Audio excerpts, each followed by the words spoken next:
Hi, everybody. Happy New Year, and thanks so much for joining me. Before we get started, please take a second to click subscribe to my channel to keep up with all of my latest investing and personal finance content.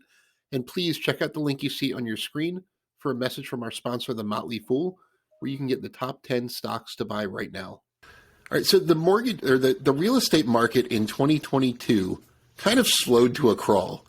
And one of the big reasons is affordability. Not just that home prices are up, they're up significantly from where they were before the COVID pandemic, but mortgage rates have made homes really unaffordable for a lot of people.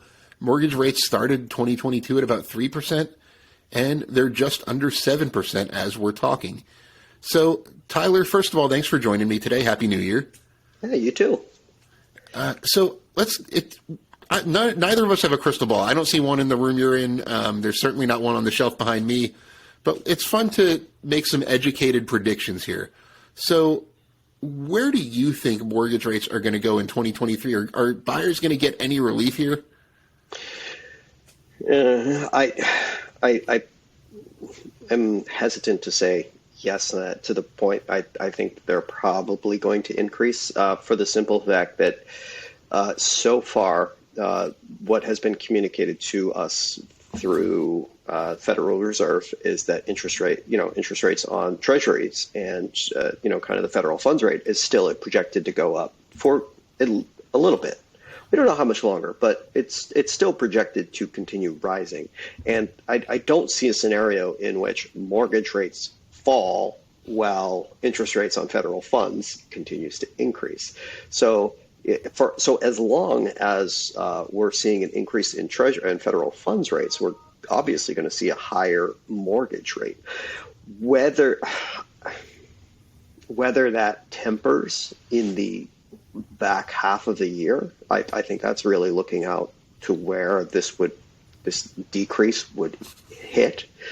But we've seen jobs reports coming out, and it's tampering, but it's still growing. We haven't seen any real signs where the Federal Reserve says, hey, we need to juice the economy. Because that's what the Federal Reserve lowers rates when it needs to juice the economy. And I haven't seen any signs that it needs to do that. I mean, yes and no. I'm going to take the other direction. I'm going to say that mortgage rates are going to fall in 2023. I think they're going to end the year in the 5% range. And the big reasons are, yes, the economy is still pretty strong. Consumer spending hasn't really suffered as much as people thought it would. The jobs reports all look very strong. But I think inflation is already a little bit more under control than the market is giving it credit for. If you look at for the past 3 or 4 months, the month-over-month inflation figures have been very, very low. So I think when you get to those year-over-year comparisons toward the middle of 2023, the Fed's going to be a little bit more inclined to not only pump the brakes, but to start cutting rates a little sooner than people think. And it's also important to realize mortgage rates aren't necessarily tied to the federal funds rate. It's not a one-to-one relationship like it is with credit card interest rates, for example. They're very supply and demand driven. So if the housing market remains slow and gets even slower, Redfin is actually predicting that there are going to be 16% fewer home sales in 2023 than 2022. You can see a big supply-demand problem, not only in the housing market, but in the mortgage industry as well. Lenders have, if like you say, the economy is still going well, lenders still have appetite for risk. I think supply and demand could start driving rates down. Like you said, kind of toward the back half of the year, looking out a little bit further. In the very near term, I don't see an immediate rate plunge. I want to thank The Motley Fool for sponsoring this video. The Motley Fool is a company that provides investing insight and stock recommendations for investors of all skill sets and risk levels. You all know how much I love researching new stocks and trying to find the next best investment. So I'm proud to partner with The Motley Fool to bring you 10 stock picks from their popular product, Stock Advisor.